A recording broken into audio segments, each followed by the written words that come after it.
Sir Alexander Fleming ficou mundialmente famoso por ter descoberto a penicilina. Mas a história por trás da descoberta e o contexto da época tornam essa história ainda mais emocionante. Meu nome é Jefferson Muraca, eu sou médico e vejo essa história incrível comigo aqui agora no canal Medicina e Histórias.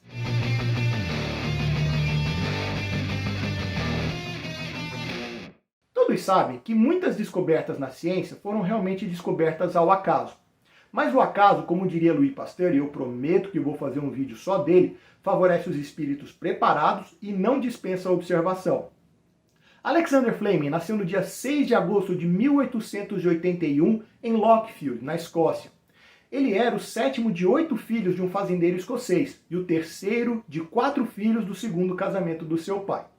Em 1895, ele se mudou para Londres para morar com seu irmão mais velho Thomas, que na época trabalhava como oculista. Ele iniciou seus estudos em medicina em 1901 pela St. Mary's Medical School em Londres, e ele foi custeado por uma bolsa de estudos e pelo legado de seu tio. Fleming concluiu a graduação em medicina no ano de 1906. Em 1908, ele teve uma medalha de ouro como melhor aluno da faculdade de medicina. Inicialmente, ele queria ser cirurgião, mas um estágio temporário no laboratório do Departamento de Inoculação do St. Mary's Hospital o convenceu de que o seu futuro não seria como cirurgião, mas nesse novo campo da bacteriologia.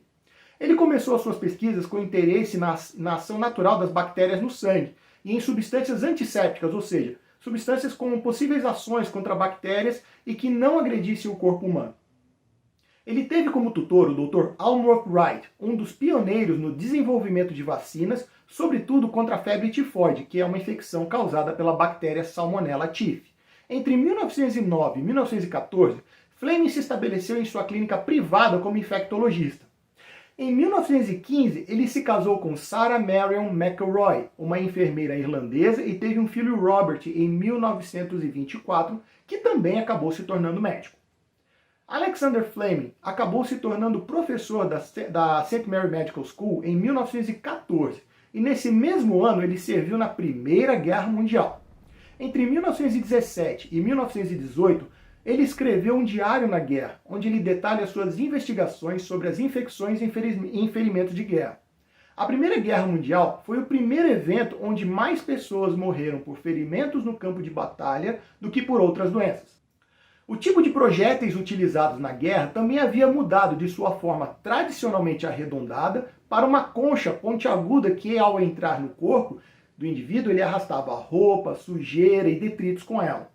Dessa forma, os ferimentos rapidamente se infectavam e a principal consequência era a gangrena gasosa, que é a necrose muscular causada por bactérias anaeróbias, na verdade, principalmente o Clostridium perfringens, e é uma doença perigosa que libera gases e causa inchaço e dor intensa para o paciente.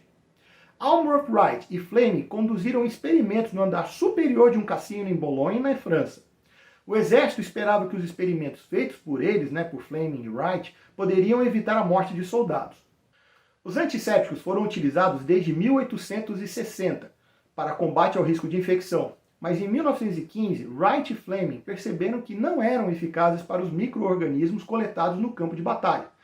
Isso era contrário à teoria aceita pelos médicos à época, e as respostas a essas pesquisas normalmente eram negativas e hostis.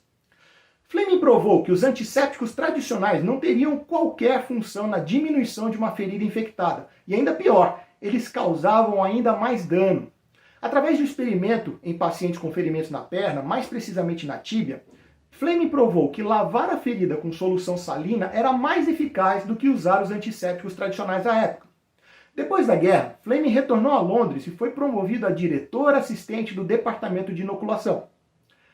Um belo dia, em novembro de 1921, Fleming estava resfriado e, enquanto ele trabalhava, uma gota de muco nasal caiu em cima de uma placa de bactérias, mais especificamente Staphylococcus. Qualquer ser humano normal provavelmente xingaria e jogaria essa placa fora. Mas Fleming era um bom observador e ele resolveu observar a placa e viu que aquela gota de muco de alguma forma inibia as bactérias em volta. Percebendo que o muco poderia ter alguma ação contra as bactérias, ele misturou esse muco com as outras culturas e verificou em algumas semanas depois sinais de que algumas culturas, na verdade, das bactérias tinham sido dissolvidas. A essa substância, Fleming, aliás, deu o nome de lisozima. Essa proteína foi de fato isolada e comprovada por David Tilton Phillips e seus colegas em 1965, 44 anos após a descoberta de Fleming. Essa proteína é encontrada na lágrima, no muco de seres humanos e por bactérias também. A principal propriedade biológica, aliás, dessa enzima é quebrar carboidratos, que existem em grande quantidade na parede celular de bactérias, o que você consegue ver aí na figura em vermelho e em azul. Infelizmente, a lisozima não tem ação contra a maioria das bactérias patogênicas, sendo mais um mecanismo imunológico nosso. Vocês devem estar se perguntando, tá bom, mas Alexander Fleming ficou mundialmente famoso por descobrir a penicilina. Como é que foi isso? Em agosto de 1928, Fleming resolve tirar umas férias e, por algum motivo, ele deixou as placas de cultura de estafilococo em cima da sua bancada, em cima da sua mesa, e ele não guardou e não inutilizou as placas. No dia 3 de setembro de 1928, pouco depois de ter sido nomeado professor de bacteriologia, ele voltou para o escritório e viu que as culturas que ele tinha deixado em cima da mesa estavam mofadas. Então o que ele fez? Ele pegou as placas, colocou em cima de uma bandeja para serem esterilizadas e limpas. Quando nesse exato momento, um colega do Dr. Fleming, o Dr. Price, chegou ao laboratório e perguntou a ele como estavam indo as pesquisas com estafilococo. Fleming então foi buscar as placas para mostrar para o Dr. Price e provavelmente deveria ter pedido um monte de desculpas para ele por não estar com as placas em ordem, para as placas terem mofado. E quando ele estava mostrando a placa, o Fleming percebeu que havia um halo transparente em volta da contaminação por mofo. Isso indicaria possivelmente uma substância que tinha ação para matar bactérias, ou uma ação bactericida, ou ainda um antibiótico. Fleming, bom observador que era, decidiu fazer culturas utilizando esse fungo, que era o Penicillium notatum, que é esse aqui que você está vendo na figura. A substância produzida pelo fungo foi chamada de penicilina por Fleming, e por incrível que pareça, essa descoberta não chamou muito a atenção até o início da Segunda Guerra Mundial em 1939. Ao contrário, Fleming descartava todas as placas de cultura bacteriana que eram inibidas pelo fungo.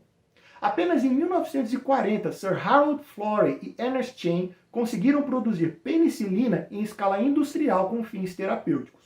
Os três ganharam o Prêmio Nobel de Medicina no ano de 1945.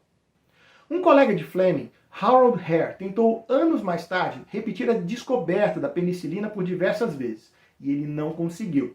Ele ficou tão intrigado que ele começou a fazer pesquisas sobre como foi que o Fleming conseguiu esse fato tão notável, quando ele notou uma série de incríveis coincidências que tornaram a descoberta da penicilina possível. Primeiro, o fungo que contaminou a placa é um dos 3 tipos que melhor, aliás, se produz a penicilina entre todos os gêneros do fungo penicillium. 2. Fleming fazia pesquisa sobre fungos no andar inferior do laboratório, e foi provavelmente de lá que esporos do fungo penicillium alcançaram a cultura de bactérias no piso superior do laboratório. 3. O crescimento do fungo e dos estafilococos na placa de bactéria foi lento, o que é ideal para verificar a ação do antibiótico sobre a bactéria.